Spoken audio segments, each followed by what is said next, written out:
I'm Phil, and I am in end-stage renal failure, which is a fancy way of saying my kidneys are kaput.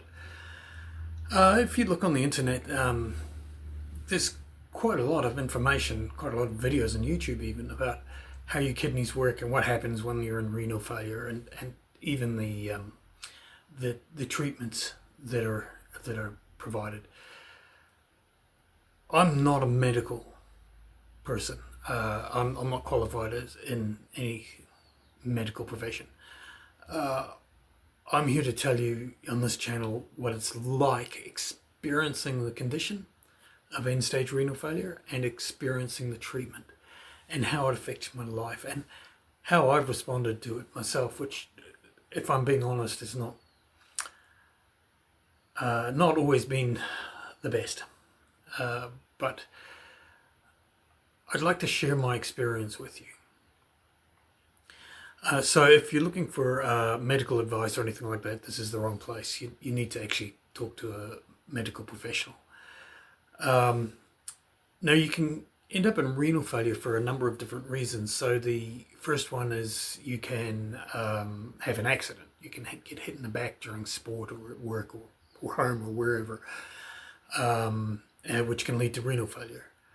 The second thing is you can have another disease, like say diabetes, which will then affect your kidneys and eventually over time potentially end you up in renal failure. Now, that's not a guaranteed outcome of diabetes, but it can happen. Or the third case, which is what's happened to me, is you can have an actual renal disease which affects your kidneys directly. So, the disease I have is called autosomal dominant polycystic kidney disease. Now, let's break that up into two bits because there's quite a bit in there. Autosomal dominant means the disease is passed on genetically from parent to child. So that means that every biological child of mine has a 50% chance of having the disease. Unfortunately, my son lost that coin toss, and he has the same disease as I do. But it also means that one of my parents must have polycystic kidneys, and as it turns out, neither of them do. So what's happened in my case is that my kidneys at some point, and probably in the womb, have mutated to develop this disease, so hence the attack of the mutant kidneys. So that's enough of an intro, I think. What I'm going to start with today is explain to you what the process was when I was diagnosed, how I responded, and what led up to me starting dialysis. If we get up to the point I started dialysis, that's a great jumping off point for explaining where I'm at now and in future videos, and so let's start with that now. Quite inexplicably, I forgot to tell you what polycystic kidney disease is when I was recording this introduction. So you're going to need to know that for the rest of the videos to make any sense. Here it is. Polycystic kidney disease means I have a lot of cysts on my kidneys, and over time the kidneys and the cysts have grown until they get to the point where they're squashing the other organs that they're in there with. But at the same time, over the same period of time, my kidneys were losing their ability to filter out the naturally occurring toxins in my blood. Now, the filters have the kidneys have other functions as well as filtering. But as far as I'm aware, that's the only one that's suffering particularly badly in my case at the moment. So what happens when your kidneys are unable to filter the blood, get down to the level where they're unable to do their job properly, is you become reliant on a machine like this or something like this to keep you alive. So we'll go into that a bit more another time, but hopefully that's enough of an explanation to help the rest of these videos make sense. So the mutant kidneys were plugging away at my body for a good few decades before anyone noticed. I was first diagnosed with polycystic kidney disease in my early 30s. I'd like to say I handled it with style and grace, but the reality is I pretended to. I convinced myself most of the time. I'm not sure who else I convinced, but in truth, inside, I was freaking out. I'd just been told that my body was going to give out on me earlier than expected, and I was going to have to go on dialysis. And I didn't know a lot about dialysis at the time, but it sounded pretty scary. I did go home and sign up to a mailing list for people with polycystic kidney disease, which in hindsight was not the best move. Most of the other people on the mailing list were very well advanced down the path of polycystic kidneys, and they were discussing things like exactly how painful is it when a cyst bursts, and should I go to hospital when I think a cyst burst, and how many times have you been in hospital in the last month? To be honest, these sort of conversations did not help with my freaked outedness. So after about, I guess, 2 or 3 months of ignoring the mailing list, I signed off. I had found somewhere else, not on the mailing list, but somewhere else on the internet, I had found someone who'd said that if you've got polycystic kidney disease, you might die of old age without any impact from the disease. So on the one hand, I've got my doctor saying at some uncertain time in the future, your kidneys are going to give out and you're going to need dialysis. And on the other hand, I had some stranger on the internet saying, yeah, it might never happen. So probably unsurprisingly, I went with the stranger on the internet, and I really lived in dialysis, in denial for about the next 20 years. It wasn't until the early 2020s when I went to the doctor for some painkillers, and she said, "Oh, look, you're due a blood test for your kidneys," which I'd been doing off and on when the doctors pointed them out. I should have been doing them regularly every year, but so I went and got this one done, and a few months later, I ended up in the renal outpatients clinic at Wanganui Hospital, being advised that my EGFR was in the low 20s. The EGFR is like a numbering system for how well your kidneys are functioning. If you're healthy, your EGFR is probably in the 90s. If you've got an EGFR of 15 or less, then you're an end-stage renal failure. So low 20s is not a good place to be, particularly given I had a disease which was unlikely to be reversed, short of a kidney transplant. So understandably, I was a bit upset about this news. I went home and told my wonderful wife, and she joined a Facebook group which was set up for people with chronic kidney disease and people who are supporting them, family and loved ones. I still wanted to be in denial, sort of half and half, so I didn't join the Facebook group despite my wife's encouragement to do so. However, my wife found something called the renal diet, which we'll talk about another time in more detail, but we adapted our household diet to meet the renal diet, to try and reverse or slow down damage to my kidneys. And I've got to be fair and say that I was not particularly strict about sticking to that, because our household diet was a renal diet now. It did have some impact. but I wasn't particularly strict about it. So a few months later, I was at another renal outpatients clinic, and my EGFR was down to about 17, and I can tell you that being 2 points above end-stage renal failure is a lot more scary than saying your EGFR is in the low 20s.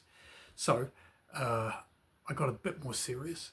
I joined the Facebook group, and I found a great community, both of people who were in the same situation or a similar situation to myself, and they had the same questions, the same concerns, the same fears, but also a whole lot of people who had been through exactly the same thing, and they could encourage and explain and support those of us who were just getting into that situation.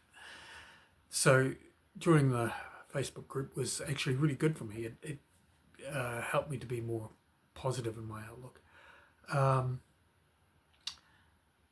And then I went back to the renal clinic another few months later, and my EGFR was even lower. I think it was down to 14 or 15, but yeah, you know, it's quite a while ago since this happened, so just take that with a pinch of salt. Anyway, after this, so this is getting into end-stage renal failure territory, and that was quite scary. So I went home and I actually took the diet seriously, and I asked questions about what we were eating at home, but equally importantly, whenever we went out, you know, which doesn't happen that often, but when we went out, I was really picky about what I would eat. And I can tell you that pre-dialysis anyway, there were times it was very difficult to find something that would match the renal diet. So in September 2024, September 2024, I drove with my wife down to Wellington Hospital to get a fistula put in. I don't know if you can see it here. That there is my fistula. So I've been putting off agreeing to have this surgery, partly because the surgery sounds scary, but partly because getting a fistula means I'm acknowledging I'm going to have to go on dialysis. But the nephrologist who I was seeing was quite adamant over a few different meetings, and I was seeing them every month now. Quite adamant that I needed it, and finally the numbers got to the point where he said, "Look, you've just got to do it."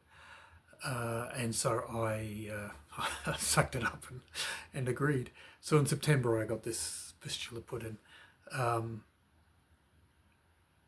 It's a reasonably complicated operation, particularly on my arm. Normally the fistula would go in the forearm down here, but because the veins and arteries, the blood vessels down there on both sides are too small, they had to put it up in the upper arm, which became more complicated in my case. Anyway, the surgery was great success. Even the surgeon was impressed by how strong the blood flow in my fistula was from the get-go.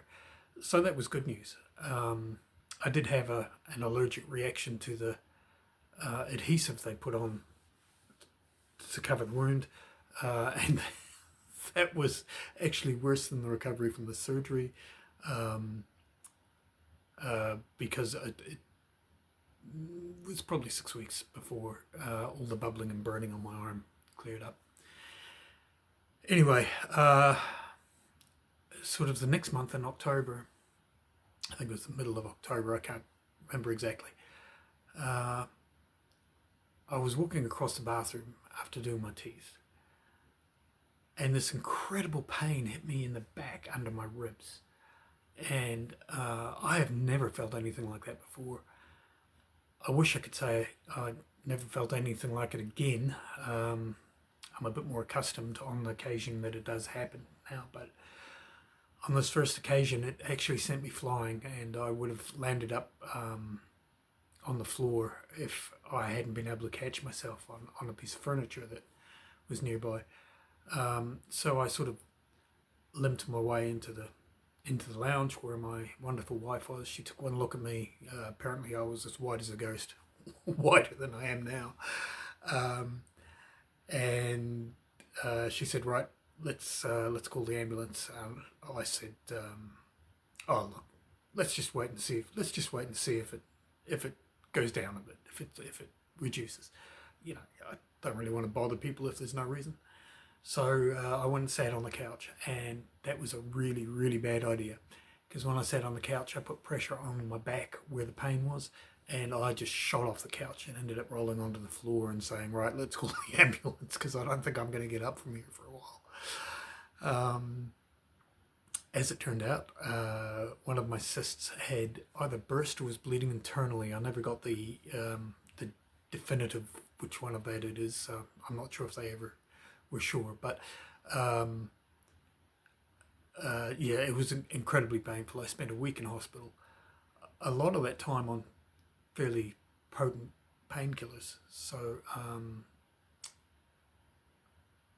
by the time I got out, my EGFR had dropped another couple of points, and it really never recovered. So I still wasn't quite ready for dialysis. My kidney function was still good enough. I wasn't getting bad enough symptoms. I was getting a few symptoms like pins and needles in my extremity, which I was on a medication for, and tiredness and that sort of thing, but not enough to warrant dialysis.